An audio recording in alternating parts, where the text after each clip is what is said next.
Those roadworks in the Boksburg area on the N17 eastbound. This is between Osborne and Heidelberg Road. Otherwise, the rest of 702 land not looking too bad. Free-flowing traffic on our highways. Just look out for those faulty traffic lights. That's in the Rand Park Ridge area at Beyersnodie and the N1. It's a partly cloudy afternoon in Gauteng today. Temperatures have peaked at highs of between 24 and 27 degrees. The top story in EWN this hour. South Africa's economy recorded a growth rate of 1.1% in 2025. EWN, in touch, in tune, and independent. For the latest, visit ewn.co.za or download the EWN app. You're with Relebogile Mabotja Live, streaming countrywide on the Prime Media Plus app. DSTV channel 856, 92.7 and 106 FM.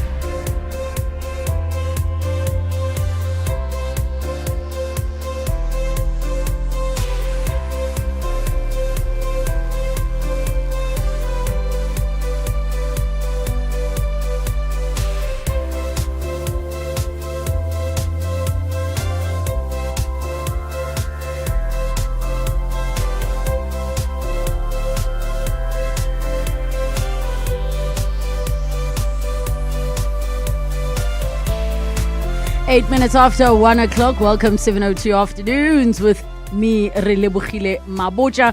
And it is a Tuesday, the 10th of March. It really feels weird that time has moved so quickly as we are just saying compliments to one another. Coming up on the show for today, I want to find out from all of you around good parent privilege. Is there such a thing as good parent privilege, where you recognize that actually having a good parent is a privilege, not in the sense that it is something you should earn, but in the sense that some people don't have good parents, and when you look at that, you recognize that, what a privilege it is to have good parents. I want to find out from all of you what you think those privileges are that you get to enjoy, whether it's from when you were younger or older, and what exactly does that picture look like for you. Our tech feature, we're speaking to OWL, a platform for meaningful African conversations. We'll be joined by Dr. Sfiso Falala, who is the founder. And then our series edition, it is something that we are picking up for this month. We are talking around Momentum's She Owns Her Success series. And this first episode, we're going to touch on the invisible CV experiment. We'll be joined by Kawekazi Mdikane, who is Momentum's executive head of brand. And then we wrap up with our car feature, chatting why South African drivers are so vulnerable to global oil stocks. If you feel like the things happening around the world are not going to affect you, this conversation, you definitely must tune in for. Get in touch with us, 011 883 0702, SMS us 31702, tweet at Relebogile M, at Radio 702 using the hashtag 702 Afternoons, and the WhatsApp line 072 702 1702. 702 Afternoons With Relebogile Mabotja on 702. Let's walk the talk. Good parent privilege. What is it? Is it something that you recognize and see? I heard such an interesting perspective around the concept of good parent privilege. And I really had to take a listen to what this person was sharing to start to understand what it is they're referring to. So let me be clear. It has nothing to do with wealth. And it has nothing to do with maybe some of the more obvious things you imagine a good parent is. And maybe you can share in your perspective what you feel a good parent is, what your definition is, to share whether you believe there's a privilege or not, whether you've enjoyed it or not, and whether it is something that you are imparting on your children. 011 883 0702 and the WhatsApp line 072 702 and 702. Take a listen to Maudeline and what she shares around the good parent privilege concept. I have something to say. There is white privilege, rich privilege, even pretty privilege, you could argue. One thing that people don't talk about is good parent privilege. Let me explain. So much of your success, your happiness, your stability, like your ability to live a good life has to do with whether your parents were good parents or not. This is gonna sound like a flex, and it should be. It is a flex. My parents are the most amazing, most emotionally intelligent, supportive, good parents that I've ever seen. So much so that they have been parental figures for other people in my life, such as my friends, other relatives, and so on. I grew up thinking that everybody's parents love them and are as good and as supportive and as emotionally intelligent as my own parents. And quickly growing up, I realized that's absolutely not the case, because I was interacting with people in my day-to-day life where I was like, like my parents bring me that type of support. And I don't mean financial support, I really mean emotional support. Ooh, my parents would do this for me. Or like I could talk to my parents about this. Like I kind of started questioning, okay, don't people's parents behave the same? Like what's a parent if not what my parents bring to my life, right? And I quickly realized as soon as I got in my teen years, but also like my early 20s, that so much of your life and your success and like your ability to be happy relies on whether you have good parents or not. And like I see people in my life around me who didn't have the chance and privilege to have good parents, and it's hard for them. Right? And I never considered it the way that she expressed it. Now, she used the word, the phrase emotional intelligence a number of times as something that for her is a factor of what makes a good parent. She spoke about support, being loved, and being able to talk to them about pretty much anything. So in your world, what is a good parent? What is that definition? And of course, your own view of maybe not having the kind of parent you would have wanted could dictate what would make a good parent. But we're all quite exposed, right? You watch movies, you see a whole lot of things, and there are things that you can sort of piece together. Oh, okay, I might not have had this, but I can see things that would probably have been amazing for me that would constitute a good parent. Then I want to find out, what are the privilege that you have observed from having a good parent? So I will give an example of something that I think made my parents good parents. One of the examples is, in as much as they're traditionalist in their views about respect and when children should speak, I was allowed to express myself. I was allowed to practice expressing myself at home. Now, because of that decision, and yes, I guess personality traits as well, but them creating a space where I was able to comfortably have certain conversations, or know if I'm in trouble, I can call my dad or call my mom, has shaped how I navigate and walk through this world. I have a certain level of confidence that is in me because of the type of parents that I had. I have a certain level of being assertive and believing in myself because of the parents that I had and have. I also might not have been able to speak as easily as I do, to be doing the work that I do, like radio broadcasting, without having gone to school for it, if it were not for the good parents that I had. They were not perfect parents, let me be clear, and I think we all need to be mindful of and recognize that having good parents doesn't mean they are perfect parents. But I am able to see in my life today the privilege that having good parents has afforded me. There's certain things I never had to hide from my parents. There are so many things that I don't just see in myself, but also in friends who grew up in similar environments with similar thinking parents. Just by virtue of the fact, and yes, I recognize that money plays a factor in certain decisions. That where you are, being middle class, can determine how a person parents you.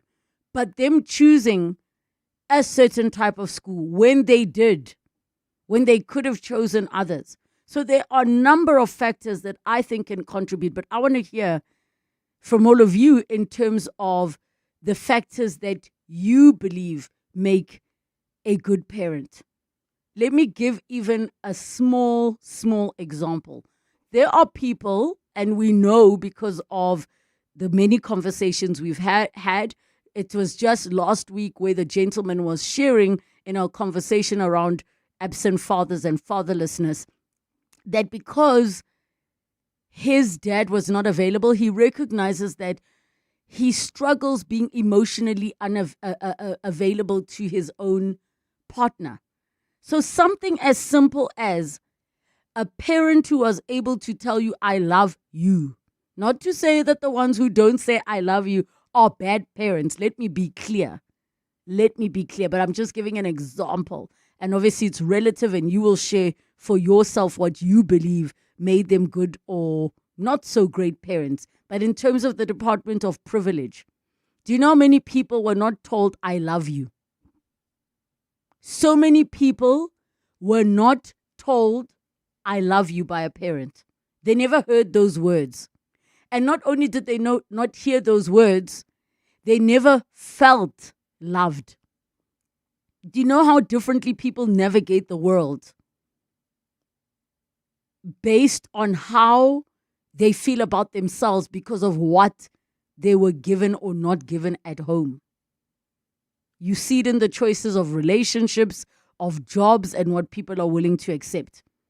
So I'd love to hear from all of you, because it's something that I realized, to really take a moment and think about the fact that there is a thing called good parent privilege. Whether they're alive or not, you even knowing the way you walk through this world will change based on whether you had good parents or not. And like I said, our views on what makes a parent a good parent is a whole different scenario altogether, because you are able to share from your experiences. But if you navigate this world understanding that maybe the world you grew up in where you felt loved and all of these things, now when you are older, I used to wonder, and now that I'm older, I get it, but I used to wonder when I would see a person on the streets or a homeless person, I would wonder, but where's your family? Where is your family? You should have somebody you should be able to go to. Until you grow up and realize some people don't have family, or they can't go to their family. Being on the streets is safer than being at home. That idea never crossed my mind, because I've grown up always having somewhere to go. I still have somewhere to go. So I want to hear from all of you. 011-883-0702 and the WhatsApp line 072-702-1702. Really, this is Titus Staffontaine. Privileged parenting. I believe that's what you said. What I would consider as privileged, having privileged parents, nothing more than having parents that fear God, having parents that will always say, hey, did you go to church today, or did you go to church last week? Having parents that actually understand what God actually wants from his children. If you have parents like that, you are set up to succeed in life. If you have parents that are prayerful, parents that are born again, you are already set up for success in life. Titus Staffontaine. Thank you so much for that voice note.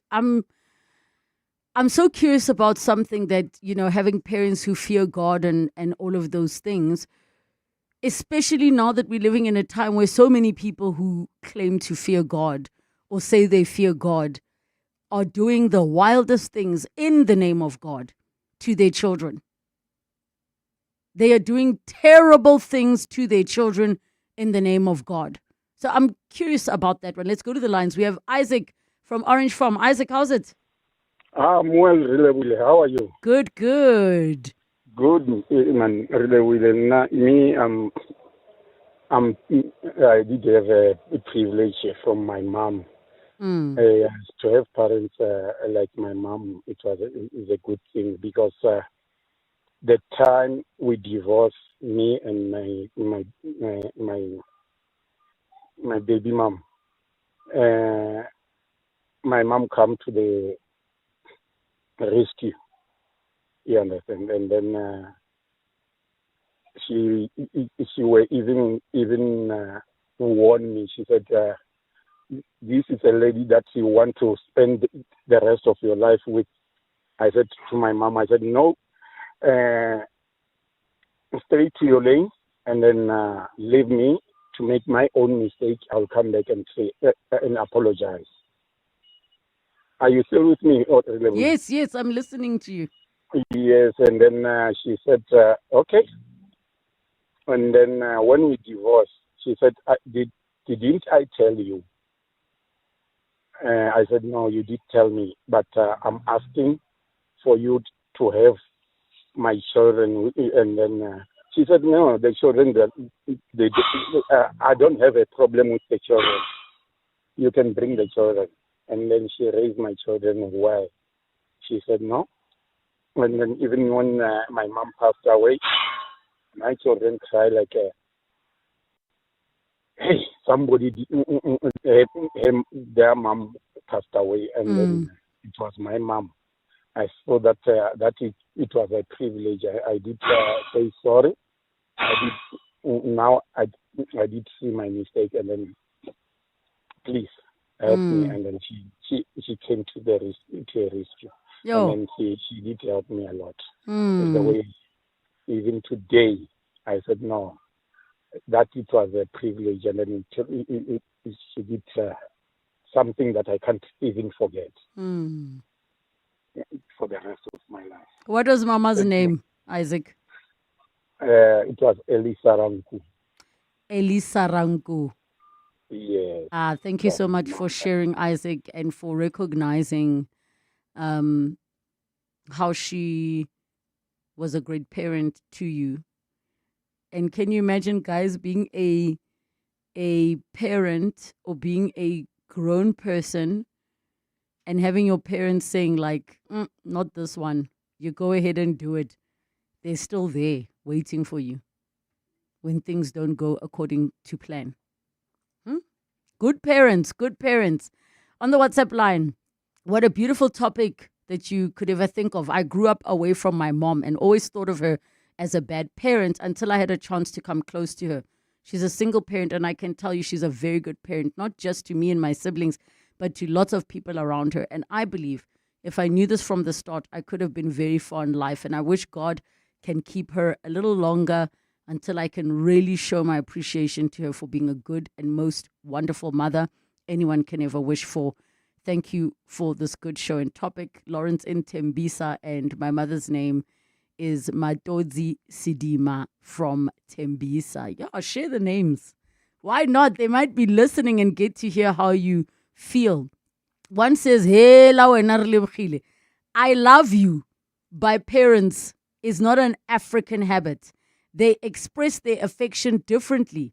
Why do you want to impose a white or Western idiom on black community? So let me ask you, and by you I mean everybody, is saying I love you a Western thing? Is that a Western thing? Saying I love you, irrespective of the language. Are you an African person listening that understands that being told I love you is a Western thing? I have never heard this before in my life. Maybe it is time for me to get educated. But to say you want to impose a white or Western idiom on the black community, it's also okay if you don't want to hear I love you or say it. But to saying or telling a person that you love them is un-African, because in essence, that's what you're saying. You're saying that Africans express their affection differently. Tell me what that differently is. What is that differently? Let's go to the lines. Tapelo from Pretoria. Hi, Tapelo. Hi, Relebogile. How are you? Good, thanks. And you? I'm good. Are you laughing because of the I love you story? No. Yes. Also, the I love you story. Yes. It's quite an issue because I'm an elder of 4, né? And my mother, yes, she never told me I love you. But then, I shouldn't say she never told me that I love you. She did. And then the way she was raised, it also carried some type of way. And then she went to boarding school and whatever. But that with me, what I'm saying is that parents' privilege, other people from the outside would look at it as if like, yo, o spoila bana ba hae, yo, bana ba hae ba spoiled, or waiting, hae riselo, bona ho bya, you know, bona ntlo bya, or waiting, ba ira eng, or ba bereka, or ba ira eng, mara. With me, it was like that. With me, I wanted to say that she gave me the best childhood of my life. She was from Odita, well, I can't mention us names maybe, but then she worked from corporate. Every Saturday, we used to play gospel. In what way, I don't know. But then we didn't. We could have meals on sometimes, and we didn't. And then, but then during those days, we were very young, and then we would play there, and it would be nice. Every Saturday, Negeloko Brooklyn Mall. I used to go there so often as well. And then they got their lady drama class because of she wanted us to get busy. It was only me, my sister, and my brother on Latelang. So boy girl 4. So let me ask now, when people would say "Ellie spoiled," I mean, how do you look at that as an adult? Because I've also had to look at that thing of like, for example, when you carry a baby for a long time, but spoiler. My thing is the response maybe when they see us interact with her. I get it. As a mother, do you know who okono dismissal? Or maybe, yes, what are you saying? And then she would say that, but then maybe they see us as expressing it, or mommy, well, kimita mani, even till today. I'm 34 years old, and I'm still calling my mother money. Because if that person was that to you, then let it be. I'm going to have to let you go as we go to the news. We'll wrap up with your voice notes and messages when we come back.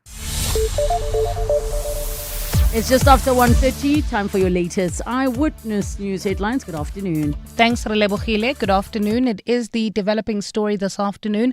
Emergency service teams are working to contain a fire which has broken out at an auto parts business in Edenvale. The fire broke out this morning at the business located on Van Riebeck Street between 9th Street and 10th Street. The Ekurhuleni Emergency Service team is urging residents and motorists to avoid that area. We will bring you more on the story in our upcoming bulletins with our reporter on the ground. South Africa's economy recorded a growth rate of 1.1% in 2025. This has been confirmed by Stats SA, which says a fifth consecutive quarter of growth was recorded between October and December. Stats SA says finance, trade and personal services drove much of the growth on the production side of the economy. While the Madlanga Commission has accused controversial Northwest businessman Suleiman Karim of hiding more than 2 million rand of payments he made to a company linked to suspected crime boss Vusimuzikat Matlala. Yesterday, Karim testified that in 2024, he loaned Matlala's Medicare 24 company 10 million rand to service a tender. But today, evidence leaders have revealed there was an additional 2.1 million rand payment made by one of Karim's companies to Medicare 24 that he did not reveal to the commission. Well, those are the headlines. This EWN and more at 2 or as it happens. EWN Traffic. Well, at this stage, if you are heading towards Brakpan, leaving the Germiston area, we still have those roadworks in Boksburg. That's on the N17 eastbound. Slowing down traffic, that's between Osborne and Heidelberg Road. There's also slow-moving traffic leaving the Joburg CBD. This is on Main Reef Road approaching the M2. Otherwise, the rest of 702 land looking really good. No serious accidents or major delays have been reported.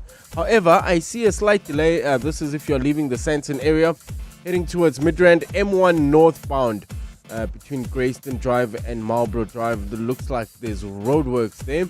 And there's also traffic lights still not working in Lone Hill at Lone Hill Boulevard and Main Road. If you come across any other traffic issues, please WhatsApp us on 072 702 1702. There's more EWN on air, online, and on the EWN app. Clement Maniatella, Weekday mornings, 9 to 12. 9 to 12. There's also a question we've been getting around, and I know you've dealt with this as an organization, the allegations that came linking Sizekaya to the Deputy President, Paul Mashatile. Are you worried about how that somehow puts the credibility of the organization at risk? How have you dealt with it? Once again, I think within the context of everything that's happening in South Africa, we can't be numb to the noise, right? But I can assure South Africans at large that we are in no way politically tainted, politically favored, and we truly believe that this was at the back of a strong, very, very strong and excellent value proposition that we put forward. Clements Maniatella. 9 to 12 on 702. For many women, a CV often becomes a list of qualifications, titles, and experience, while the strengths that shape real success remain overlooked. Empathy, resilience, and the ability to lift others.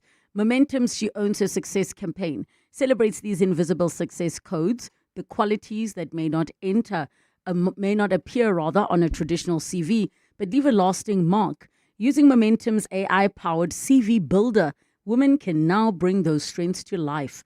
Visit sheownshersuccess.co.za and build a CV that reflects the fullness of who you are. You hear that? That's the sound of business execution finally visible. No more chasing people and reports, no more disconnected systems, no more guessing if our business is performing or not. iStratGo connects strategy, people, performance, and day-to-day work into one clear software platform, so leaders can see what's working, what's not, and where to focus. Because when execution is visible, everything runs better. Book a demo on istratgo.com. istratgo.com. New year, new you, same trusted. We Buy Cars since 2001. Whether you're buying or selling, We Buy Cars makes the process simple and seamless.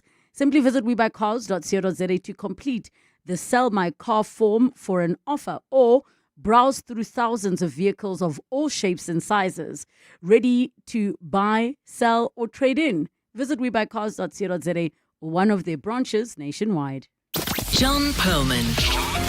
Weekday afternoons, 3 to 6. South Africa has steadily built up its trade relations, very broadly put, in the Middle East and in the Gulf. And I would assume there must be exporters who either can't get their goods there, or if they are going to get their goods there, it would be with significant compromise to their margins. What sectors of the South African economy might be affected if this conflict goes on longer? It's countries that aren't in the Middle East so much. A fuel supply disruption affects global production. That's an indirect indirect impact via the negative impact on the global economy. John Perlman. 3 to 6 on 702. 702 Afternoon Drive with John Perlman is proudly brought to you by Telkom Business. Possible begins here. 702 Afternoons. With Relebogile Mabotja. 24 minutes to 2 o'clock.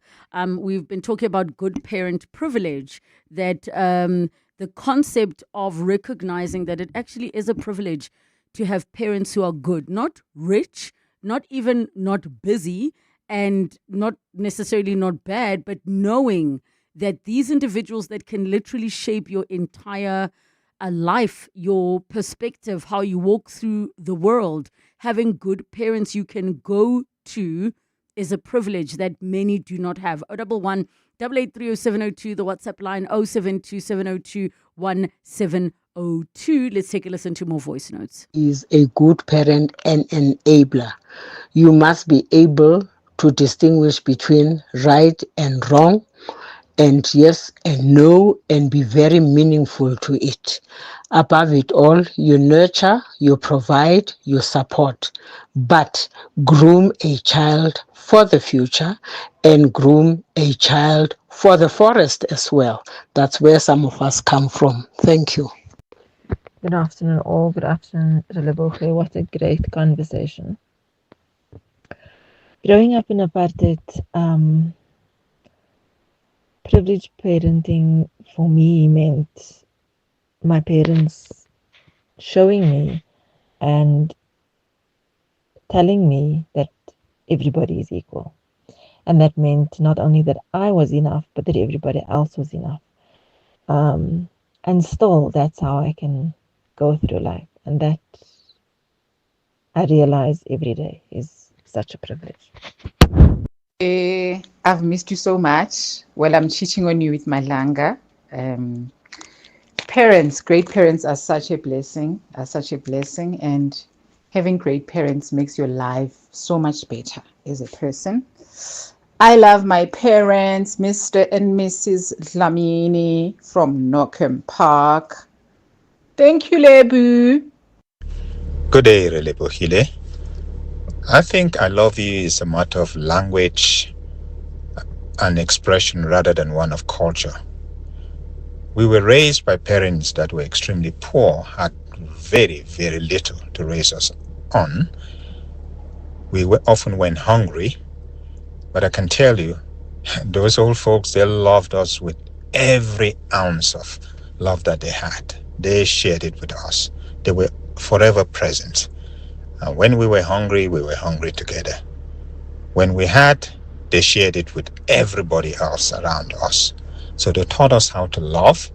They taught us how to share without using the language I love you, because they didn't speak English.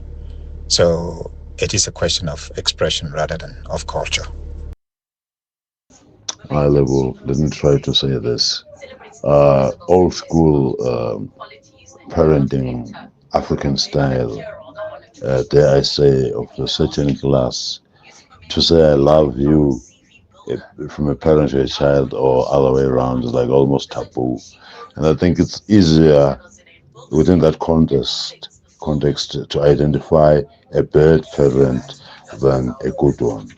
This is so Cosmocity. Some of your messages coming through. Lebo, I agree that there is a good parent privilege. I didn't know this until recently. I'll specifically speak about mothers because I was raised by my mom. I thought all people had a mother like mine who was just intentional about raising good human beings. I recently learned of the term mother wound. I had no idea that people have mothers who they've had to cut off. Listen, that one is such a tough one. Not just mothers they've had to cut off, mothers that they needed protecting from, right? Mothers that are jealous of their children. Mothers that, do you guys remember the movie Precious? Go and watch the movie Precious again. Painful movie. I have no idea where it's streaming right now. But if you want to understand that, go and watch the movie Precious. My late parents made me the best human being, even though they never been to school and assisted me with the deposit of buying a house for my kids after I left my ex-husband because of being in an abusive, and helped me with maintaining where I have shortfalls. Love you, Mercy and Malvin. Giyama forever is what they say. Relebogile, now my parents never told me they loved me, so I make sure I tell my children all the time that I love them. Even application and telling them in J how proud I am of them. Your African parenting has left us emotionally stunted and we think we're okay. Kgante, we are lying. Francis from Tembisa. Hi Relebogile, thank you for the topic. Old school is gold. I'm at 60 plus. I still adore my parents, my dad, passion, but I'm still brave enough to say daddy. Thank you for being my parent. I love that. At 60, you can still say daddy. Love that. And to the concept of I love you being an African, let's also be careful of taking things that are common. Just because it happens regularly does not mean that that is the standard. It does not mean that that is the case, right? So to decide that something is un-African because many people do or don't do that thing, I think is inaccurate. I think it is totally inaccurate. We don't know what our ancestors and our parents did. But I can tell you for a fact there are many Africans walking around that were not just told they were loved, they believed it, they understood it, they felt it. Love was not just expressed by a plate of food being there for you. I have parents who are African that tell me they love me. It happens. It happens. Let's also raise our standards for ourselves. We must not reject things because we think they are un-African. But thank you so much for all your messages and your voice notes and calls. Your voice. Your life. Your afternoon radio. On 702 Afternoons. With Relebogile Mabotja. 17 minutes to 2 o'clock. And now we are going to be having such an interesting conversation with a colleague of mine. There is absolutely nothing quite like the world beauty of KwaZulu-Natal, the open landscapes, the wildlife, and the deep commitment to protecting it also. Today, that spotlight is on Hilltop Camp, where the KZN Department of Economic Development, Tourism and Environmental Affairs, together with Ezemvelo, KZN Wildlife, are highlighting conservation efforts and the incredible experiences waiting for visitors. So we're going to check in with one of our own, Jonathan Kabazela Fairburn, who's there now, and find out exactly how things are going. Johnny Kabazela, how's it going? Jono? I think you might be on mute. Just check on your side. There we go. How you doing, Relebogile? Are you well? I am well. I am well. Welcome to it. Tell us all about what is happening there. Yeah, it was such an interesting morning that I spent at Hilltop, which is a camp inside the Tlhatlhoe Mfolozi Park in the Tlhatlhoe area. And I mean, this is a really, really interesting game reserve. So it's the oldest proclaimed game reserve in Africa, which I wasn't aware of. And it dates back to 1895. And it was Shaka Zulu's private hunting ground. So, you're driving on these roads within this park, right? And you kind of just pull over to one of these overlooking sites. And you just look out and you think, what must have happened here all those years ago, right? With the Amabutu roaming the plains and, obviously looking for food for themselves to hunt.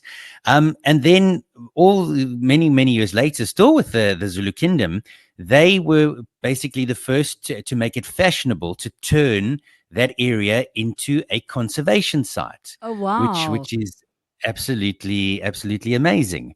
And I mean, just talking about some of the conservation, right? These guys basically are the saviors of the white rhino in South Africa and across the world. So if you come across any white rhino anywhere in the world, 9 times out of 10, they have originated from the Tlhatlhoe Game Reserve. And I mean, just on my drive in this morning, right? I entered the memorial gate, driving along, thinking, it would be so nice to be on a game ranging vehicle and going off roads and seeing all the wonderful game. Yeah. all of a sudden, there are a lion and a lioness lying in the middle of the road, a mating pair, just having a great old sleep, just minding their own business. Further on, and I'm not lying, how this is legit. So further on, I drive, and I come to a stop around the corner, and there are 6 rhinoceros just grazing the grass on the side of the road. And I sat there in utter amazement just watching all these rhinos. So they've done a fantastic job in this park in terms of saving the rhinos. If you think, I mean, if you've been to Kruger National Park before, you'll notice that Kruger is very open, it's very flat, whereas when you drive into Tlhahluwe, it is mountainous, it is hilly, it is thick greenery all around you. So very, very different experience that you'll get if you come to Tlhahluwe. And it's got all the big 5. So it's got the lion, it's got leopard, it's got elephant, it's got rhino, it's got buffalo. I even ran into a couple of buffalo on the road, and I was quite taken aback because they're quite dangerous, right? So you really got to be a bit careful when you approach those. If you're a birder, lots and lots of birding there. They've got 340 bird species that you can sit and watch, and that's actually a very interesting thing as well, is because it's easy to spot the big animals, but the little animals are the challenge. So you just park and you stay still for a bit and you look around and you notice the amount of bird species around there. But I also got a chat with the MEC for Environmental Affairs and Economic Development, Reverend Musa Zondi, and I asked him about what are some of the efforts that they're doing to bring more tourists to the KZN province, because this game reserve is such a hidden gem. We've embarked on a commercialization program so that people do not just come to the bush here, but they must also be pampered and enjoy themselves and have a very comfortable stay here. But we are sourcing that kind of expertise from people who have expertise in the commercial sector, because we don't have that kind of expertise here. The reason for us doing so is to ensure that we up the game so that people can come here enjoying the wildlife that they find here, but at the same time, their stay here must be as comfortable as possible and must be worth the money that they pay to come into our park. In terms of attracting more local and international tourists to KZN province, what are some of the initiatives that you guys are doing to improve that? It's publicity, but we also must be mindful of making a careful product mix, because if we, in the process of commercialization, we make 5-star level of our parks, then we exclude a lot of our people. For example, in a lot of private game parks, accessibility is limited there. But we are mindful because we are a public entity. So we're trying to strike a balance so that we can attract all levels of members of the community, but at the same time making it as comfortable as possible and as attractive as possible for all range of people. It's a difficult mix for us to try to entertain. And then finally, Reverend, when you want to put up your feet, maybe take your family away and relax a little bit from the important work that you're doing in local government, where's your favorite place in KZN that you love to go to? It is right here. Nothing beats the bush. Listening to the birds sing. When I was driving through the park, I noticed the amount of bird life here is unbelievable. It's amazing, Just driving, just walking, just doing. It's amazing. Fantastic. You can't exchange it for anything. I mean, Kabazela, it sounds like you and I need to swap jobs. Because what do you mean, hey? Yeah. I wouldn't swap this one. This was a really special treat, I must say. I've never been to a game park in KZN. I mean, if you think of tourism and why you go to KZN, you go because of the beaches, right? They got wonderful, wonderful beaches. So now you can go and add to your list the Tlhahluwe Game Reserve, which is really, really special. And like I said, I drove into that park, Relebogile, and I saw more animals than I have ever seen in other game parks in my life. So it must be something, about the topography and all that kind of stuff that brings these animals out to the roads, which are probably with the open space. But yeah, absolutely fabulous. So if you're considering your next game trip, if you're a novice or you're a veteran, put this one on your list. You will not be disappointed. Wow, thank you so much, Kabazela, for sharing with us all about that. And I guess it's something to add to our bucket list. Bongani Bingwa, 702 Breakfast. Weekday mornings, 6 to 9. We've been keeping an eye on developments in terms of the war, but many South Africans may feel it's very, very far away. It's not quite that simple, is it? No, definitely not, particularly when it comes to a resource that we don't produce locally and we have to source from abroad. Tell me about the Straits of Hormuz. That's a passage, a very narrow passage, in which a fair chunk of oil that moves globally passes through. If that is interrupted in any way, it will make it difficult for crude oil to be transported to its various refining locations. What does it mean for us? It would imply an inability to refine at a rate that matches our consumption rate. But key here, how long is this going to persist for? In addition to that, how quickly are we burning through our reserves? Bobby Ramagwede, the CEO of the Automobile Association. Bongani Bingwa, 6 to 9. On 702. Mzansi is raining millions with Powerball and Powerball Plus at 124 million rand in total estimated jackpots this Tuesday. Do not delay. Make it rain lots of cash this March by playing Powerball for 84 million rand and Powerball Plus for 40 million rand today. Buy your tickets now in store, nationallottery.co.za, the mobile app or cell phone banking. Panda, push or play. Players must be 18 years or older. Play responsibly. Itu is the proud operator of the National Lottery. Do you remember the promise Nelson Mandela made to our country's children that they would grow up with dignity, protection, and hope? This Human Rights Month, we honor that promise as the Nelson Mandela Children's Fund marks 30 years of changing how society treats its children. In 2026, we celebrate a legacy that still calls on all of us to care, uplift, and make every child's future brighter, and to follow his example by loving children the Nelson Mandela way. The Nelson Mandela Children's Fund, celebrating 30 years of impact. Learn more at nelsonmandelachildrensfund.com. 702. Tech Feature. 6 minutes to 2 o'clock in our tech feature for today. We are chatting OWL, a platform for meaningful African conversations. And we're joined by the founder, Dr. Sfiso Falala. And we take your calls 011 883 702 and the WhatsApp line 072 702 and 702. Doctor, welcome to the show. Thank you so much for joining us. Lovely. Thank you. Doctor, tell us about OWL and how it even came about. Well, OWL is about the type of a person that understands that Africa is not where it is supposed to be and is prepared to use technology to change that. I think there are many people who accept that Africa is underdeveloped relative to its potential, to its natural resources, definitely, where it is estimated that it is the richest continent.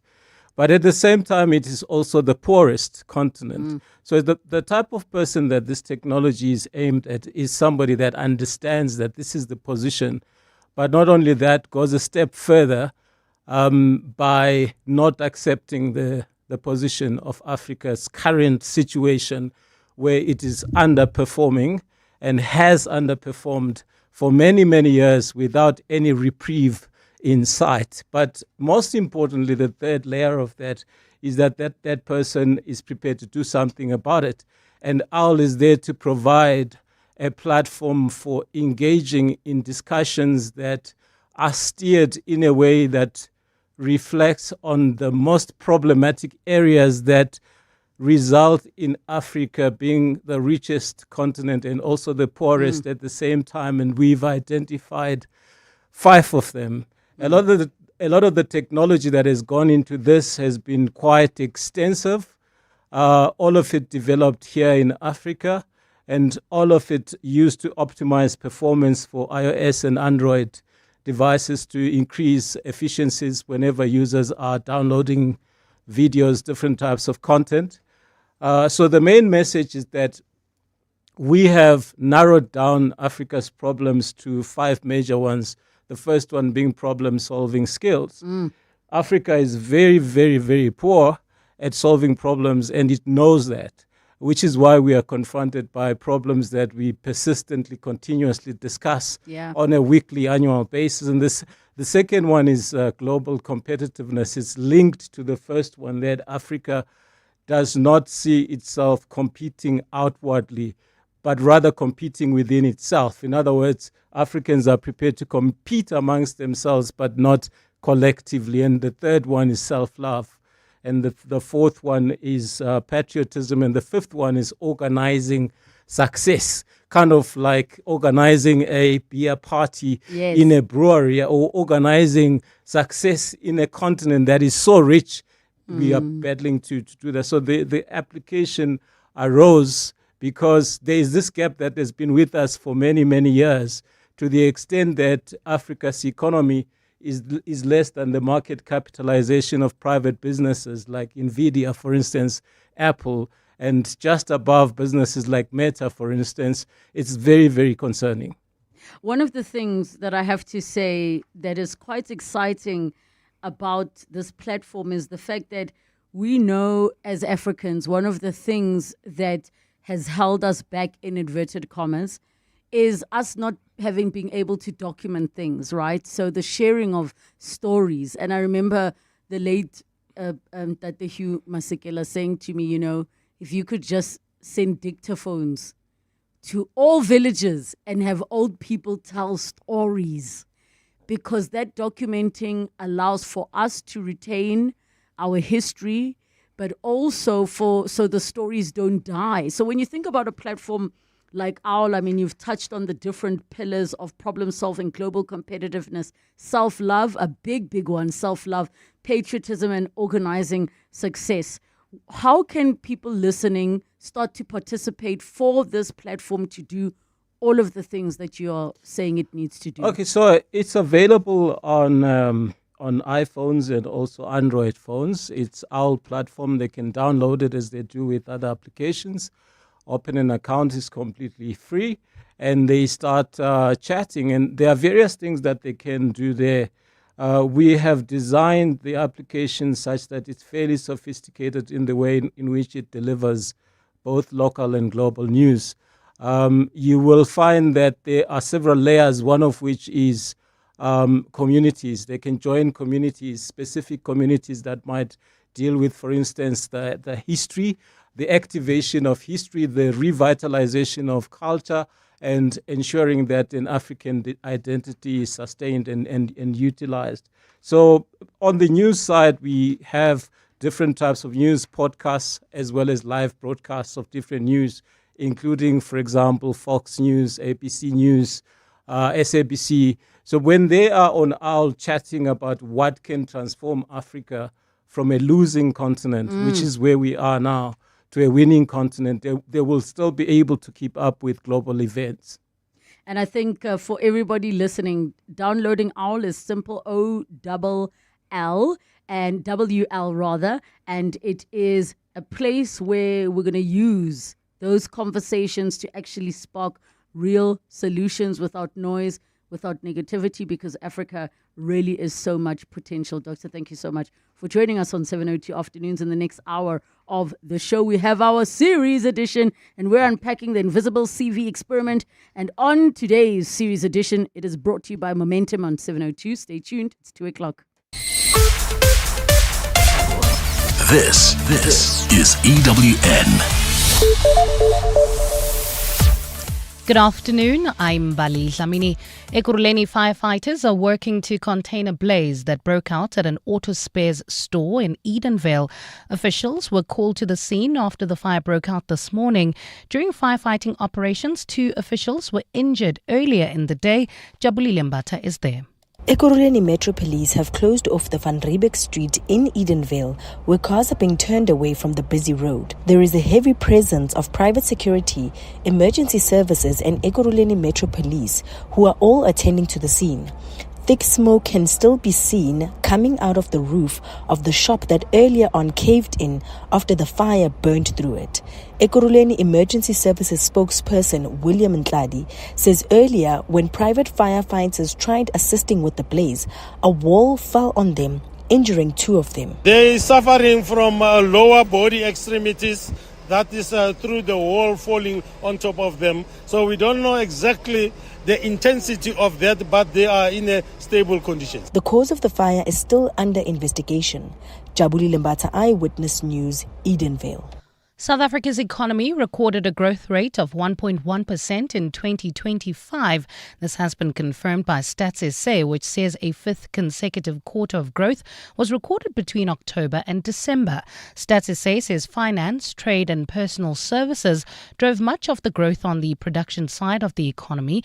Although below government expectations, the 1.1% GDP growth is the highest annual growth rate since 2022. Chief Director for National Accounts for Stats SA, Bokang Vumbukani Lepolesa. Trade recorded positive gains in wholesale, retail, motor trade, accommodation, and food and beverages.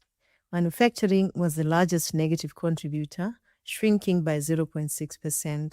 The most significant downward pressure came from the automotive division, wood, paper and publishing, and food and beverages. The Madlanga Commission of Inquiry has accused controversial Northwest businessman Suleiman Karim of hiding more than 2 million rand of payments he made to a company linked to suspected crime boss Vusimuzikat Matlala. Yesterday, Karim testified that the June 2024 he loaned Matlala's Medicare company 10 million rand to service a tender it recently scored from the SAPS. But today, evidence leaders have revealed there was an additional 2.1 million rand payment made by one of Karim's companies to Medicare 24 that he did not reveal to the Commission.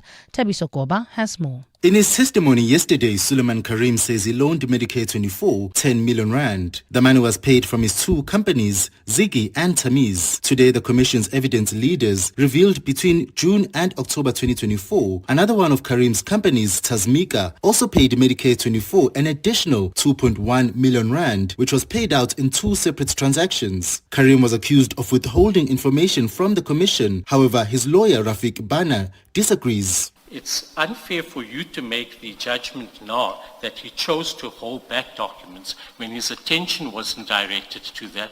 These are transactions that go back several years. This is a witness who deals in companies that have many transactions. So the premise to say he had a duty, even though there's no mention of Tasmika there, to deal with Tasmika, and the fact that he doesn't, that you can put to me that he chose to hold this back is simply incorrect. The Commission has resolved not to ask Karim about these new revelations until he has been briefed by his lawyers. Tabiso Koba, Eyewitness News. Acting Deputy National Police Commissioner Hilda Sintumule says she only learned of Minister Senzo Mchunu December 2024 directive to disband the Political Killings Task Team more than a month later. Sintumule says that directive was issued while she was away on leave. Sintumule has been giving evidence before Parliament's ad hoc committee, which is investigating allegations of police corruption. She told evidence leaders that she was never plugged into the decision until she received a letter from suspended Deputy National Police Commissioner Shadrack Sibia. I never actually saw at that time the 31st December letter. I only saw it being made reference of in the letter that General Sibia wrote to me. So in essence, I then learned of the disbandment in that particular letter of the 4th of July. Thank you, General. We are now 4th of February, I apologize. And major Japanese publisher Shogaku Khan has issued an apology after landing in hot water for rehiring an author convicted of sexual assault to write for its platform. In 2020, manga author who went by the pen name Shoichi Yamamoto was arrested for violating the Child Prostitution and Child Pornography Act. The woman filed a civil suit in 2022 and the local district court ordered Yamamoto to pay more than $70,000 in damages last month. The publisher says it will now launch a third-party committee to investigate this matter. Gold is trading at $5,183.49 an ounce. The rand is at 16.26 to the dollar, 21.98 to the pound, 18.95 to the euro, and Brent crude oil is at $98.97 a barrel. In Benoni, Boksburg, at this stage, you can expect some delays on Atlas Road. This is approaching North Rand Road. Also, we still have those roadworks in the Boksburg area heading towards Brakpan on the N17 eastbound, slowing down traffic between Osborne Road and Heidelberg Road. And also, if you're traveling between Benoni, Brakpan, expect some delays on Rangeview Road between Dube and Tom Jones. It's a partly cloudy afternoon in Gauteng today. Temperatures have peaked at highs of between 24 and 27 degrees. The top story in EWN, Ekurhuleni firefighters are working to contain a blaze that has broken out at an Autopairs store in Edenvale. EWN, in touch, in tune, and independent. For the latest, visit ewn.co.za or download the EWN app. You're with Relebogile Mabotja Live, streaming countrywide on the Prime Media Plus app. DSTV channel 856, 92.7 and 106 FM.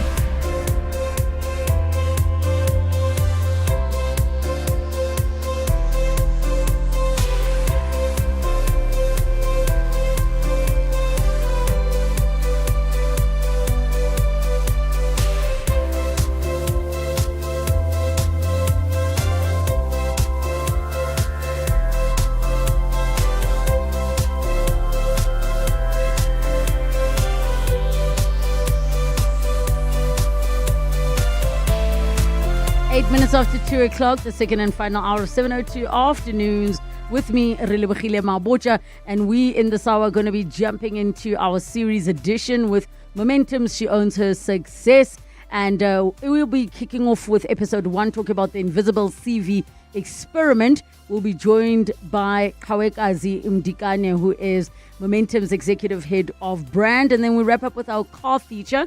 And in our car feature, we're going to talk about why South African drivers are so vulnerable to global oil shocks. And of course, for all of us that might be thinking, I need to switch off from what's happening around the world, sometimes you cannot, because you're going to be directly impacted. So we will be joined in that conversation by Unati Magida, who's communications and stakeholder relations at Petroleum Agency South Africa. Get in touch with us, 011 8830702, SMS us 31702, tweet at Relebogile M, at Radio 702 using the hashtag 702 afternoons, and the WhatsApp line 072 702 1702. 702 Series Edition.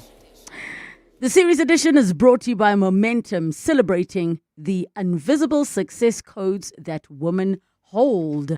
And in this series with Momentum, She Owns Her Success, we're going to be talking in episode 1 around the invisible CV experiment.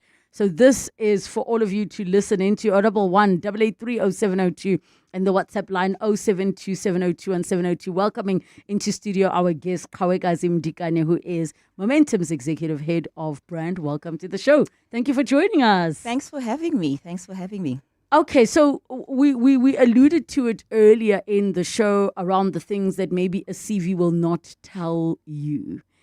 And it's so interesting because just yesterday we were talking about personality tests and how the psychometrics can actually work against the workforce, because it almost feels like this one thing that then boxes you and you can't grow, you can't evolve, you can't change. So I feel like the timing of this conversation is so fitting.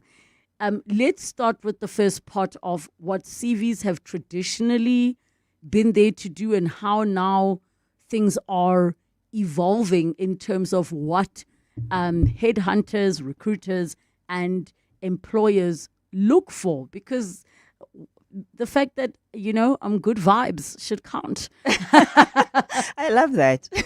It should count for something. I'm adding to the office vibes. Yeah. I think if you think about the culture, the workplace culture nowadays, the soft skills and the soft traits that employees embody and possess are quite important. They're more important or as important and as valuable as the technical skills that employees have. So skills for me such as empathy, skills such as multitasking, uplifting people are very important to build the culture of the workplace. And in terms of, looking at the previous generations and what was valued in the workplace versus where we're evolving to now, because maybe some individuals are still conditioned to be stuck on what the previous work environment required out of people. And even this idea of invisible is like such a foreign concept because they've never had to even think about what are the other parts of yourself you bring to the workplace if we expected you to, the customer's always right. Yeah, yeah. So the invisible traits we call them the invisible success code of women. And this is really part of the theme for our She Owns the Success campaign, which is the invisible success codes for women. And we came up with the invisible success codes, which has really those soft skills that really set women apart. But they are innate in women. It's really the skills that you possess naturally and they come naturally to you.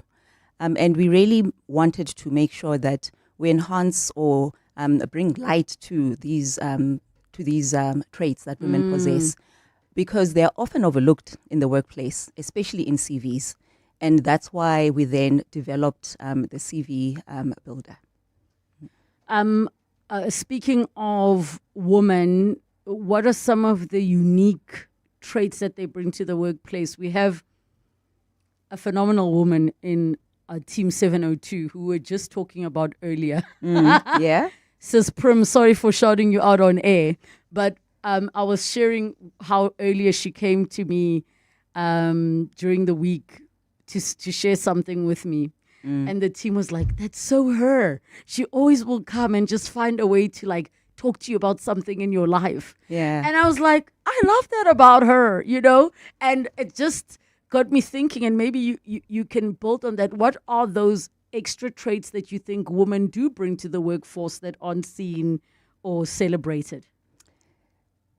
One of them for me is just the ability to listen, listening skills, ability to uplift people, possessing empathy, multitasking. Those are really important traits that some women possess in the workplace.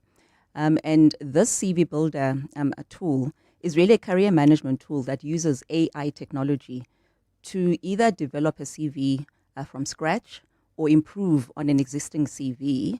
And it's got a heavy skew towards women because it was developed during the She Owns a Success campaign. And as Momentum, our role really is an enabler of success as a brand. Therefore, with this CV tool, we really want to support women who are entering the workplace with better chances of employment by enhancing and highlighting those soft skills that are innate in them.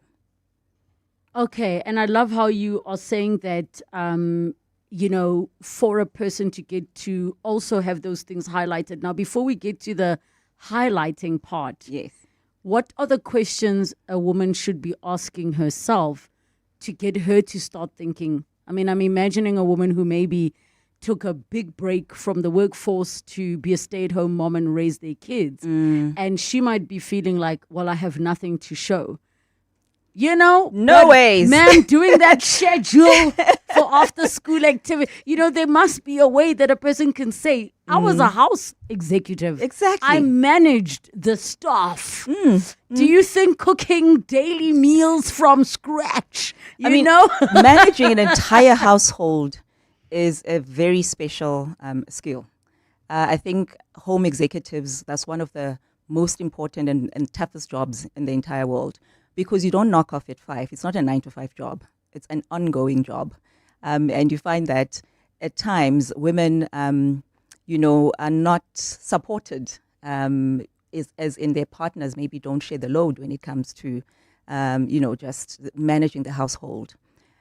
I think women who have taken maybe a break to become a mom have acquired a lot of skills during that break that they've taken. I mean, I remember just for myself when I took a 5-month break after I gave birth to my now 7-year-old daughter. Aww. Yeah. And there's a lot of skills that I gained just by having a child. The ability to preach. Be so patient. I just needed to say that again. There's a lot of skills you acquire by just giving birth. You even just become decisive so quickly. Exactly. You become so much better at decision making. You become better at prioritizing. Your capacities grow. Yes. Think about also how when you are growing a child inside you, you have to take better care of your body. So you have to be quite healthy and really think about what you're putting inside your body, because that is going to impact the person that is growing inside of you. Yes. So lots and lots of skills that you gain just by giving birth or, growing a child inside of you. So let's now talk about this invisible CV experiment and how Momentum got to this point. Yes. So we, like I said, designed this CV as part of our She Owns a Success campaign. And we ran a social experiment, which was part of this campaign. And what we did was we asked a few candidates to submit their CVs, the normal way that they would submit their CVs. And then we put their CVs through the Momentum AI tool. And what that tool was able to do was to apply its AI technology to really uplift and highlight the soft skills and the soft traits that are innate in women and bring them to the fore. We then took the CV that they had submitted originally, plus the enhanced CV using the CV builder tool from Momentum, and we gave those to recruiters. And we did not tell the recruiters that both CVs belong to the same person. Oh, wow. Now, this is where it gets interesting. When the recruiters looked at both of these CVs, they actually preferred the CV that had a well-rounded person, meaning, the CV that really possessed the soft skills of the candidates, meaning that the soft skills do actually matter when you're trying to, find a job. And I absolutely love that, because we also just as a human race are evolving. Yeah. And outside of what, corporate says and the industrial revolution we're in says, there are certain parts of us that are starting to come out. We now all understand the concept of EQ. Yes. We understand the concept of emotional empathy. Intelligence. Yes. Like those things actually matter. What are some of the soft skills that people listed that they did not consider putting on their CV in the first round? So some of the skills that some of the ladies did not put on there are some of them that we have actually just spoken about. The empathy. A lot of women have got that empathy. It's innate in them, Some people think that possessing such skills, that somewhere happens. But women have been conditioned over the years to be empathetic to society. So those are some of the skills that they highlighted and that they did not naturally put in their CVs. Most women really focus on the professional skills that they possess, the technical knowledge that they possess, and yet you find that what really sets them apart is actually the soft skills that they have. And I think that, like you've touched on empathy, and maybe it's almost like an exercise in you doing a show off of yourself and your personality and your character in a space where usually you're measured by certain outputs and performance reviews and KPIs, an exercise that you haven't done before. Why is it usually so difficult? And maybe you can share. We know that in the workplace, women struggle to ask for money, more money, or negotiate. But why is it so difficult for women to be, I don't want to say arrogant, not like Kanye West arrogant, but maybe like Beyonce, some say it's arrogant, but I say it's confidence. Yeah. We actually conducted research, okay? The research was called The Success Women Want, and we conducted this research in 2025. And in that research, it highlighted, the report actually highlighted that confidence is one of the top predictors of success. And yet women, as we know, are not as confident in the workplace as men. So the She Owns a Success campaign is actually a campaign that empowers women to boldly claim their accomplishments and achievements. It's a campaign that we've been running for 7 years, to just provide women with the necessary tools to enable them on their journey to success. So this is really part of an overarching campaign, and that's why confidence is so important to women. Okay, so what are some of the other outputs or rather conclusions that you came out with from this invisible CV experiment? And how did the ladies react when you gave them the feedback? It was funny watching all the reactions after the recruiters realized that both CVs were from the same person.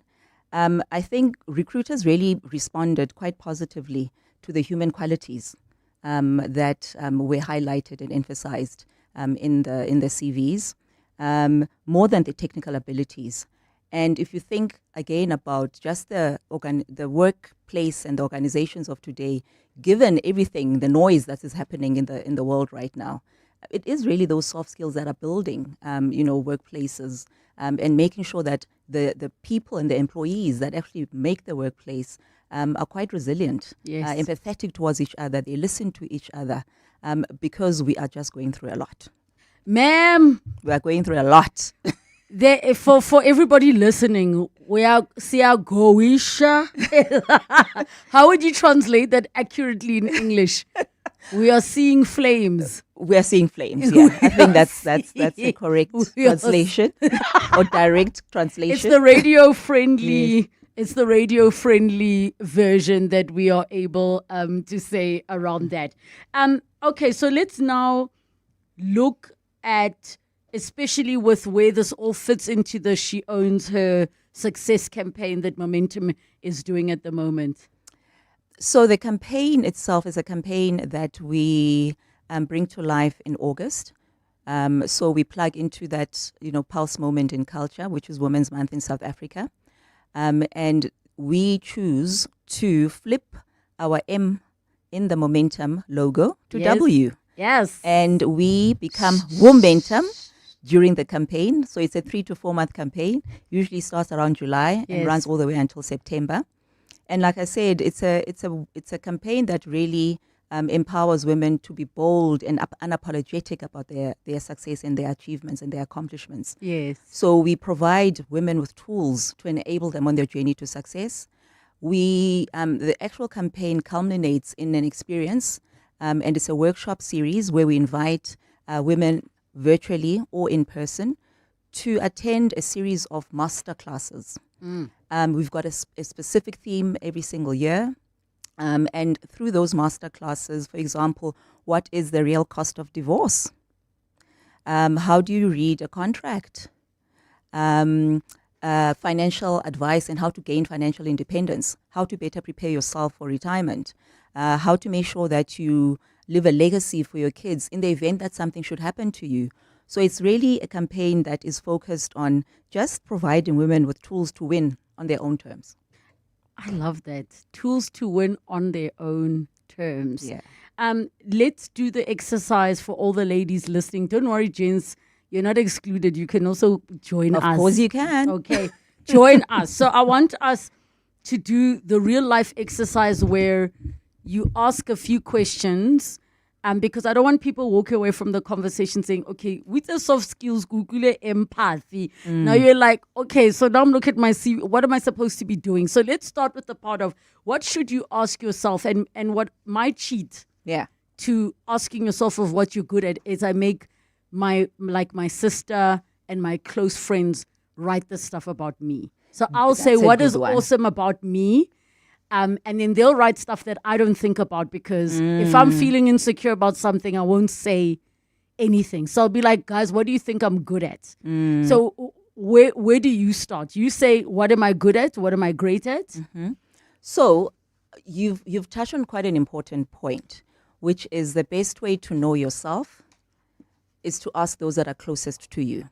So whether that is your family, mom, dad, siblings, your Stockville, your best friend, the church, which is the the ones who Stockville, are like, because you know they won't lie to you. Listen, they will not lie to you. Those of you that can come out and say, friend, you didn't miss a single church service for 10 years. Yes. Even when you were sick, even when your mom was unwell, you were there. Like, get commitment. Yes, exactly. I mean, those are the people that I belong to a Stockville, by the way, and I've belonged to the Stockville for 13 years. So I've grown through the Stockville. I've climbed the corporate ladder in the Stockville. They understand me intimately, my personal life as well as my career. So, that's a good starting point to ask the people that are closest to you to just name and identify your strengths and your weaknesses. But I would encourage people to actually go to sheownshersuccess.co.za and trial and test this tool that we have developed. It's got specific features.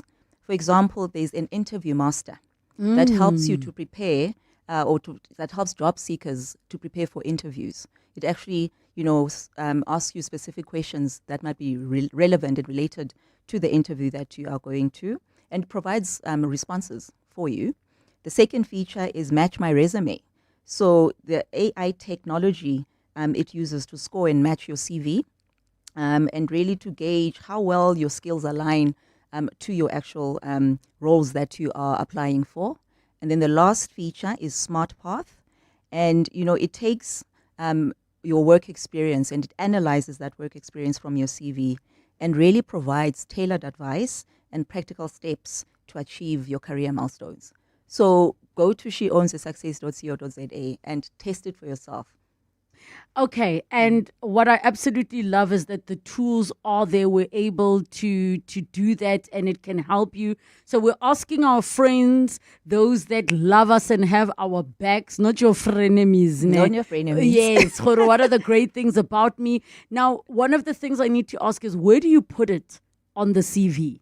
Because you're every other day on LinkedIn, this is the CV recruiters actually want. Delete the one you have. Should it be a section that says soft skills? No, it's part of... Okay, under hobby. No, you don't put hobbies and all of that anymore. No one has got time to read any of that. No one has time for hobbies, ma'am. Think about it. Yes. Given, the employment stats in South Africa, think about how many people are applying for one role. Thousands of graduates that are unemployed. So summarize your CV, keep it short. It must be punchy, it must highlight the things that it needs to highlight. And these soft skills are best presented when you are introducing yourself. So top part, who am I as Kawekazi? What makes me unique and special? That's where you need to highlight those soft skills, because that's the one part that is guaranteed that the recruiter as well as the employer are going to read about you. There's a message, afternoon, Relebogile. Thank you so much for this discussion. There are so many women, unemployed home executives that may not be learned professionals, but do possess the soft skills that can allow them to succeed in the working world if given an opportunity. And maybe I can also add, yes, maybe the reason we don't put certain things on CVs is because they were unpaid labor. So in my mind, whether you were paid for it or not, if it's something you had to practice, learn, develop, yes, it is a skill that is worthy of being put on. Even if you cannot put a monetary value, you can still go and search, what do people pay? If you're the home cook, the this. All of you're the chef, the butler, the nanny, the everything. The driver. Yes. School drop-offs. Yes. Yeah. So we don't undermine them because you are not paid for them. They still carry value. They do. And there are so many professions and opportunities available where that can matter to you. Final words? Final words for me is your mind will believe what you constantly feed it. So feed it and empower it with the things that will help you grow. It's important that you identify your career milestones, you identify where you really want to go to in your career, and make sure that you follow the right path. You feed your mind, you empower your mind, you feed it with affirming and positive messages, because it's those messages and that confidence that builds you, especially in the times where you are self-doubt creeps in, and self-doubt creeps in all the time for everybody.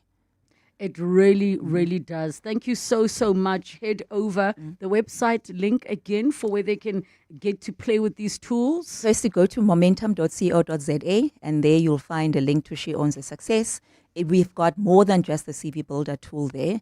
We've got all the masterclasses that we've recorded over 7 years. You can empower yourself with all the information that's on there, and there are practical tips and tools that help you on your journey to success. The hashtag is She Owns Her Success. They're in their 7th season, so there's so much you guys can get to. Eighth season, August. rather. So the 7th season was the last one, and the 8th one is coming up soon. Head over to the website. The series edition was brought to you by Momentum. Visit sheownshersuccess.co.za and build a CV that reflects the fullness of who you are.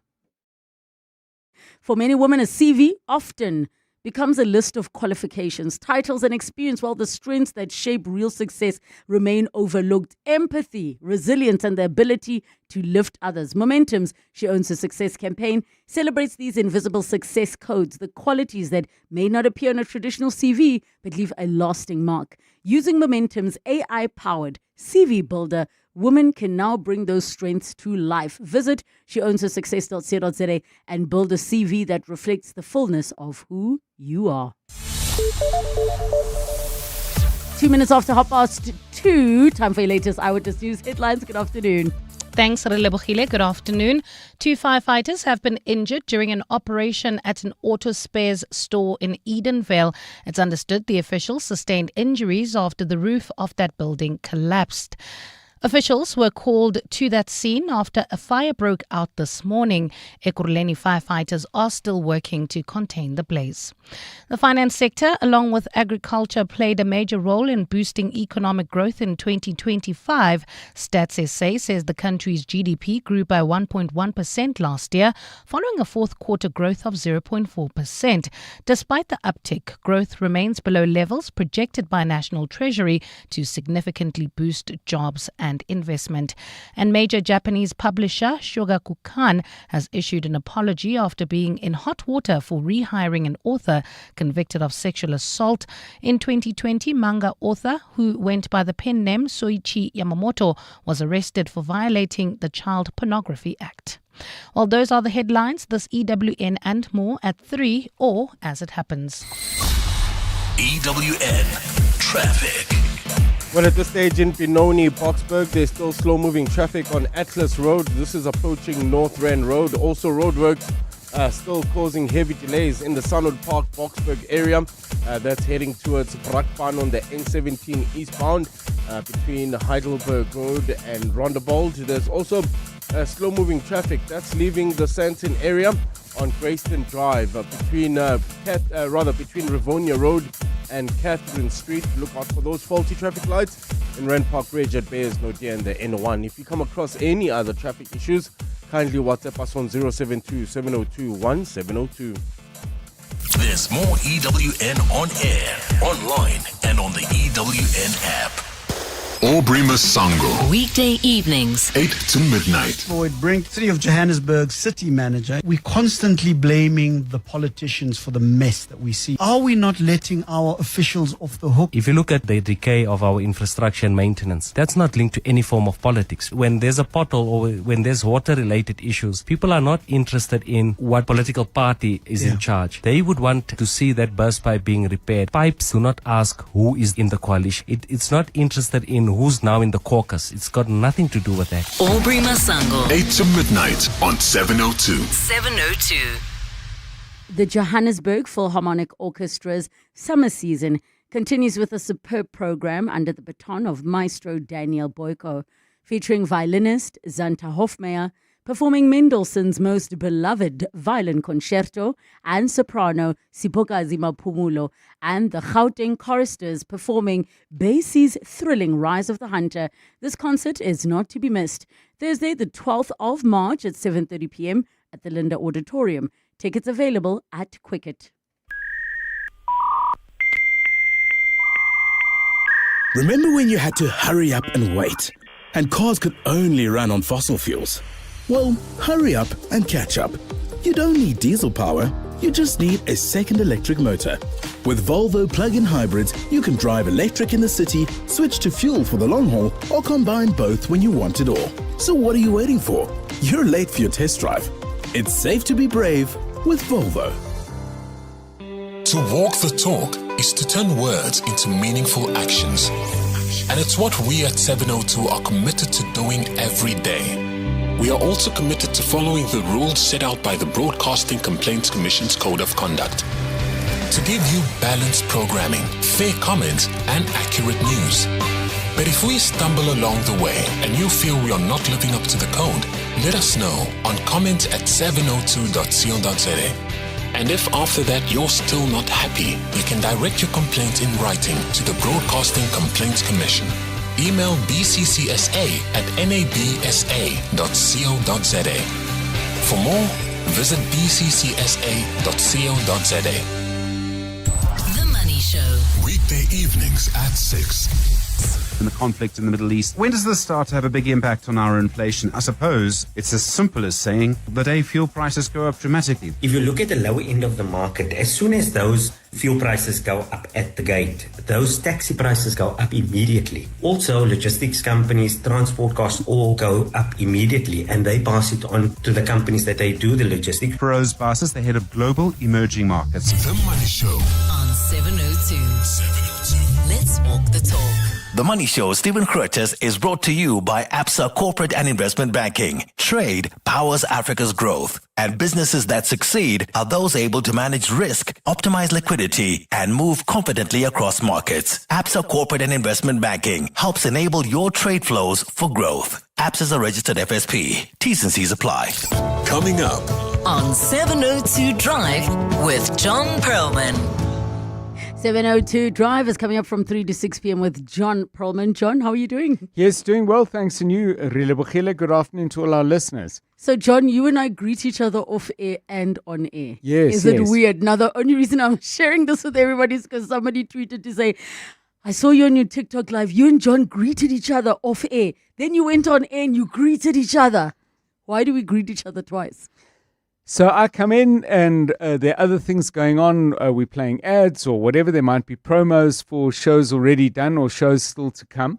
And we greet each other then. But our engagement, as we're doing now, is formal because this is to be shared with the audience. Yes. And sometimes we don't get to greet each other because there's so much going on. Exactly. So the hello on air is the actual it's sometimes the first greeting, yeah. Because I might come in and you're reading an ad or you're busy tied up with a guest or whatever. Yes. And yeah, sometimes you just ignore me, so that's fine.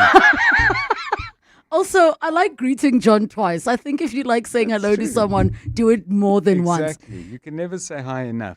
Earlier on, we asked everybody about good parent privilege. It's a concept I just heard about. Good parent privilege, what's that? So what it is recognizing that having had good parents actually is a privilege. So this woman shared the story of how she always just assumed because her parents were loving that's the norm until she got into the real world and she'd see people in situations and realize, oh, this person can't go to their parents or they can't talk to them about this.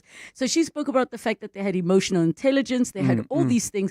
And because it shapes how you view yourself and how you view the world, it is quite a privilege. You walk differently in the world depending the kind of parents you had. So a couple of people were sharing what made your parent a good parent and what do you see as a privilege. You know, a gentleman said that when he went through his divorce, his mom was there for him and he recognizes the privilege because there are men today who maybe might be getting divorced and they don't have a parent to go to. So do you have good parent privilege and how did it manifest in your life? Like, what are the things that you see? I had parents who believed in me, so I always had a certain level of confidence.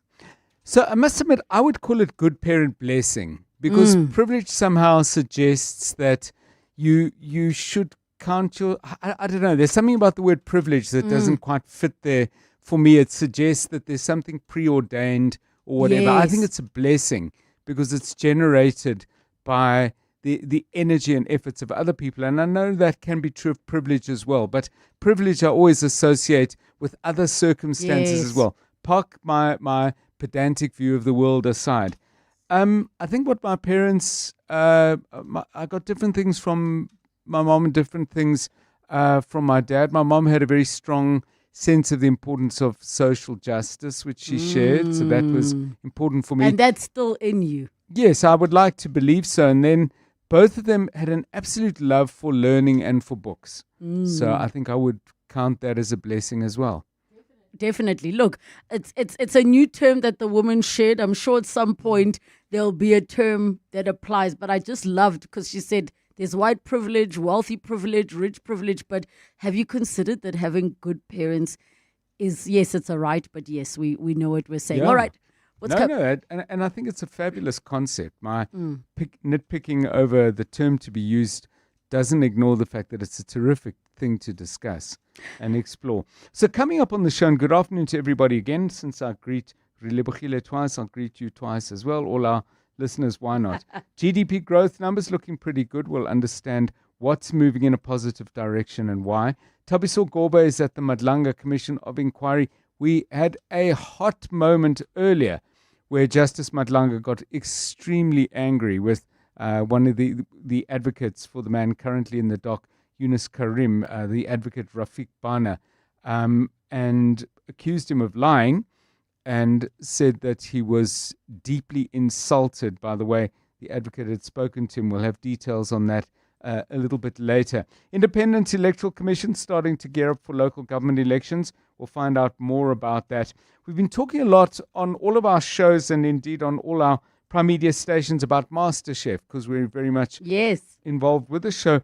We're going to talk to somebody who's actually behind the program. So not either a judge or a contestant, but they've got to come up with concepts. They've got to make sure every week is different. Every week moves the narrative and the drama forward and every week is fun. So that's a tough task. Jeff Butler is one of the people who does that, and he's coming along at 10 to 5. On a much less cheerful note, some people are saying there's a real possibility that we might have to have fuel rationing if this situation around Iran continues. So we're about to jump into a conversation in our car feature shortly about why, as South African drivers, we are vulnerable to the global oil issues. Yes. So even you touching on that is you get individuals who are like, I want to switch off from what's happening around the world, but like we are very much impacted. Yeah, well, as long as you switch off your car, I guess it's not your problem. But I mean, the implications are enormous because not everybody has a vehicle. People use public transport, taxis, buses, and so on. So we're not there yet, but we'd like to get in the conversation a little bit early. We'll do that after 5 o'clock. All right, 7:02 Drive with John Perlman. Hi, John. Third time lucky. Coming up from 3 to 6 p.m. 7:02. The car feature.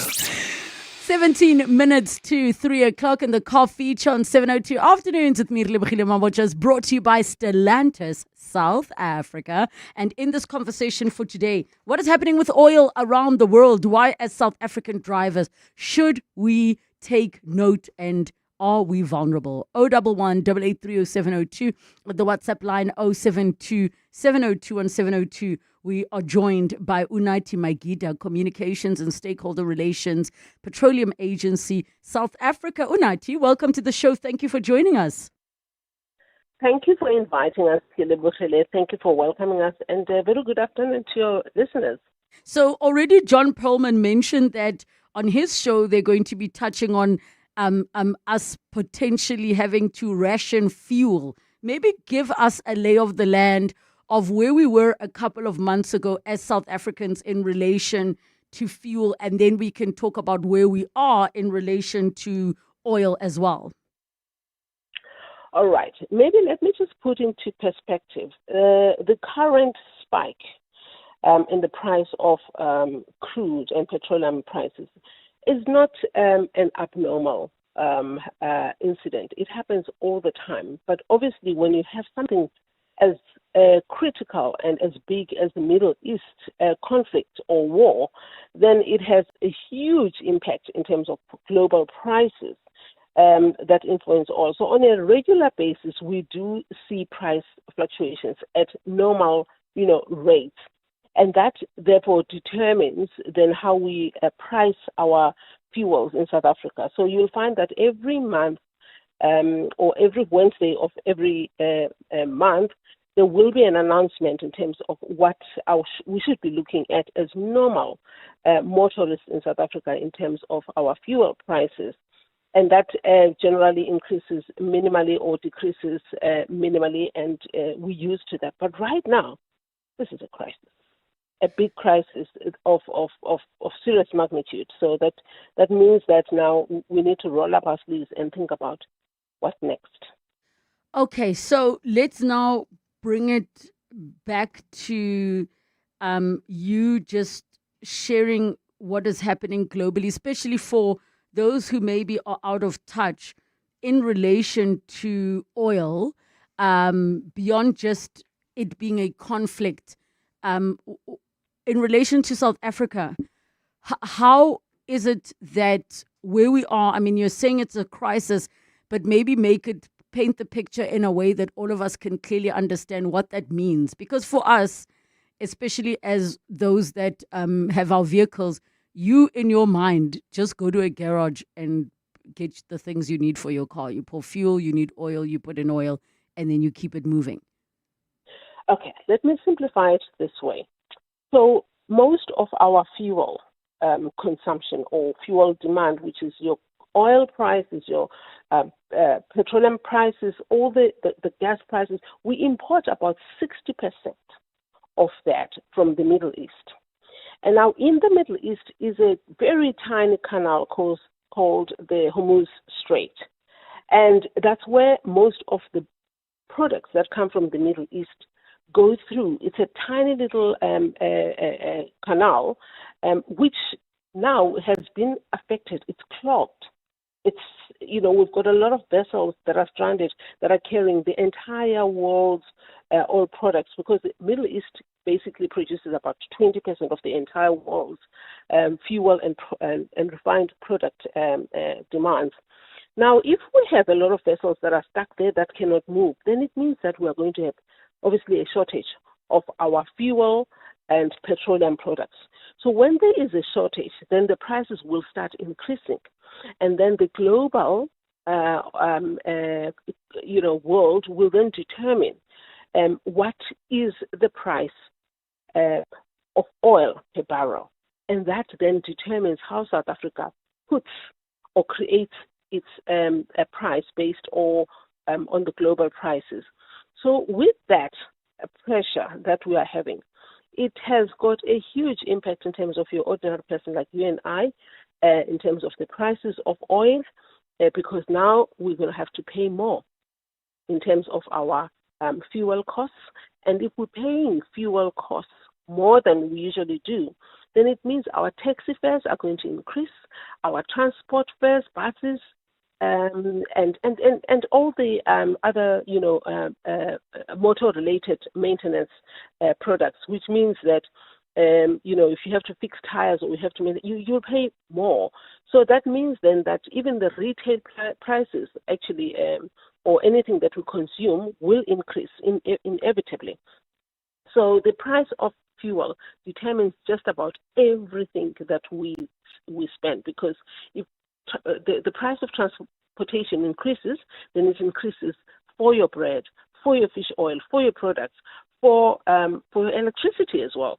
So it really affects us, and especially if you look at our country, which is already it has got an ailing economy, then it means that our rent cannot stretch too far. It puts a lot of financial pressure on ordinary households. So we are feeling the strain. Can we talk about the prices of the barrels? So if we are hearing, when it's the money show, or when EWN is coming to give us the latest, what are the figures we should be paying attention to, and what starts to become high for, what is the base for somebody who maybe has not been following these figures? What should we be listening out for? So I guess it's a very, very interesting question, that one. And I guess we can get maybe somebody from the DMPR, which is Department of Mineral Resources and Energy, to answer that, as I'm not in a position to answer it with accuracy, with utmost accuracy. But what is important for us to remember is that for any international oil price movement, it does affect the ordinary person on the street. And when it affects the ordinary person on the street, it affects your bread, your electricity, just about everything. So therefore, it's quite important that we start looking at what else can we do. Let's look at scenarios that South Africa can start playing in terms of, bridging or rather hedging these kind of increases. So some of the things that we could be looking at, for example, even though they have got a long-term horizon, it's looking at our own resources, because we do have our own oil and gas resources that we have in this country. And if we were to develop those, then it means that we will never have to depend on any other country or on international fluctuating prices of oil and petroleum prices. So what South Africans need to do is to say, if we must always import from the Middle East or everywhere else in the world, or Nigeria, everywhere else, we need to then look at whether we've got the oil and gas. And it has been proven that we do have oil and gas resources in our country. So perhaps we need to start then building our own industries when it comes to oil and gas, so that we don't have to feel these pressures every time there is an oil and gas fluctuation in the world, or when there is a blockage in the Strait of Hormuz, which really affects the entire world. So in relation to other countries, are we more vulnerable? Of course, we are more vulnerable because South Africa doesn't have the best of economies at this point in time. If you're looking at unemployment rate of 34%, that means that most of the people are already stretching their rent in, feeding external families. As black people, we have black tax. So a person like myself most probably has got about 4 other, families that are dependent on my little income. So what I will pray for you, Mama. I will pray for you. There's all this. Real. So for example, that's true. So you'll find that your rent, you therefore cannot afford to sustain yourself and your dependents. And not only that, you cannot afford your usual ordinary lifestyle that you generally afford. So which means that we are battling than most countries, because if you look at our unemployment rate, it's abnormal. So if you look at the likes of Canada, they're sitting at about 3%. So those people are quite comfortable. They can absorb any price shock of any commodity. For us, we are already battling. For us, our GDP is growing at a very minimal percentage rate.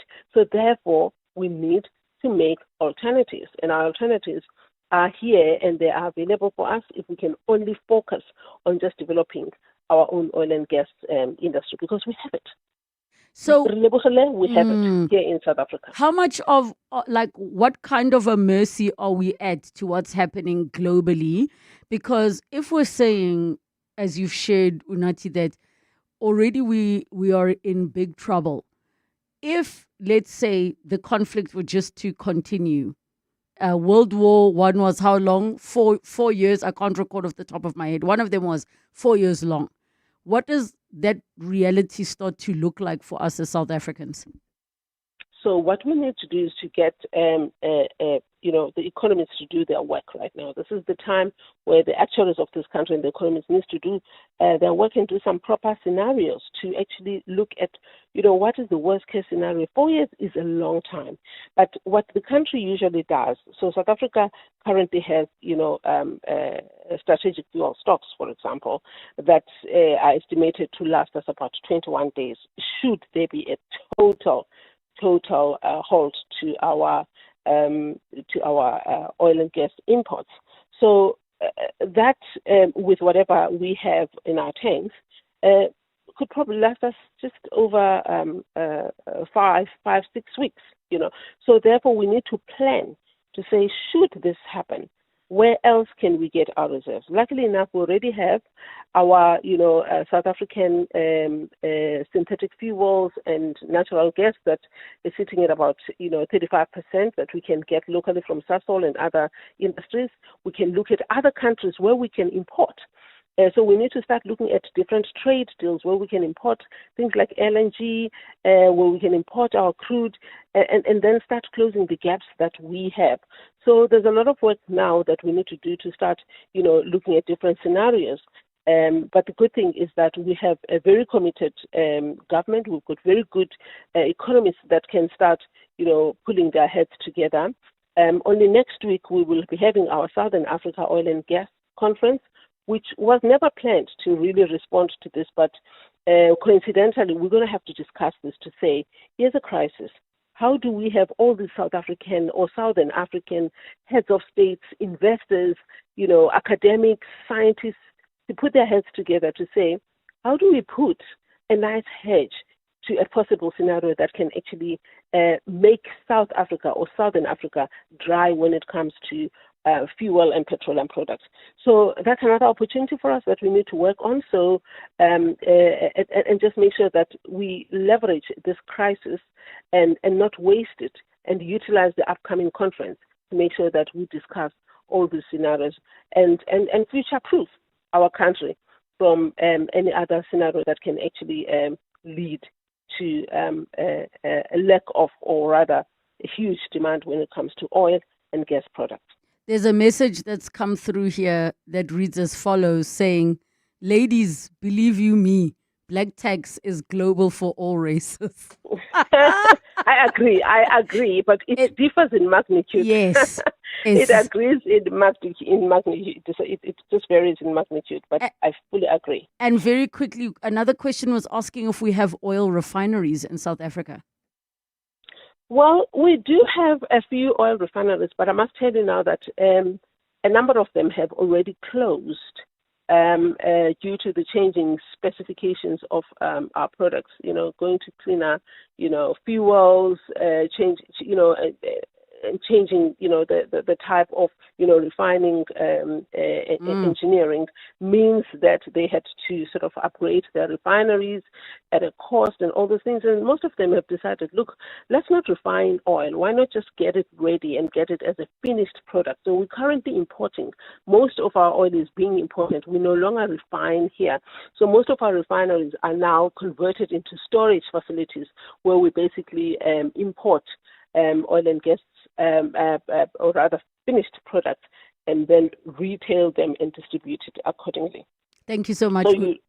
Yes, thank you so much, Unathi, for chatting to us today in our car feature. Now, when your business needs strength, reliability, and serious capability, look no further than the Peugeot Professional Pickup range. Built tough for South African conditions, Peugeot pickups are engineered for fleets, professionals, and the agricultural heroes who keep this country moving. From rugged load capacity to fuel-efficient performance, these pickups work as hard as you do. Whether you're building, delivering, or farming, Peugeot has a model that's ready for the job. Visit your nearest Peugeot dealership today and power your business with the confidence of Peugeot Professional. Landtrek, it's pretty but tough. Part of the 702 family. Hello, my name is Atta Sibeta, and I'm from 702 Land, staying in Centurion. And what 702 actually brings for me is what other radio stations don't give me. A lot of knowledge, great information, and a lot of happy moments. Thank you very much. Enjoy listening to 702 Land. Welcome to our 702 family. Let's walk the talk. Mzansi, it's raining millions with Powerball and Powerball Plus at 124 million rand in total estimated jackpots this Tuesday. Don't delay, make it rain lots of cash this March by playing Powerball for 84 million rand and Powerball Plus for 40 million rand today. Buy your tickets now in store on nationallottery.co.za, the mobile app, or cell phone banking. Panda Pusha Play. Players must be 18 years or older. Play responsibly. Ituba is the proud operator of the National Lottery. I heard she's got a recruiter team working 24/7.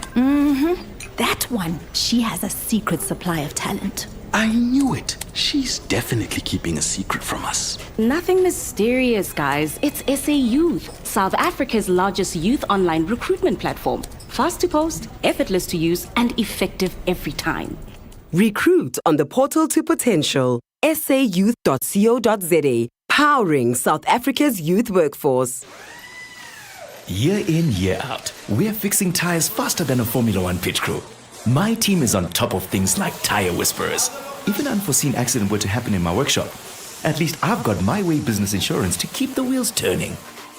Visit myway.co.za or dial 0860 64 64 64 and get a quote today. My Way is a licensed non-life insurer and FSP. T's, C's and standard rates apply. My Way. Live your way. Thank you for joining us. Back tomorrow. It's 3 o'clock. This is EWN. 2 firefighters injured while fighting a blaze in Edenvale, and IEC warns about dangers of AI-generated fake news. Good afternoon, I'm Bali Dlamini. 2 firefighters have been injured during an operation to fight a blaze at an private security, emergency services and Ekurhuleni Metro Police, who are all attending to the scene. Thick smoke can still be seen coming out of the roof of the shop that earlier on caved in after the fire burned through it.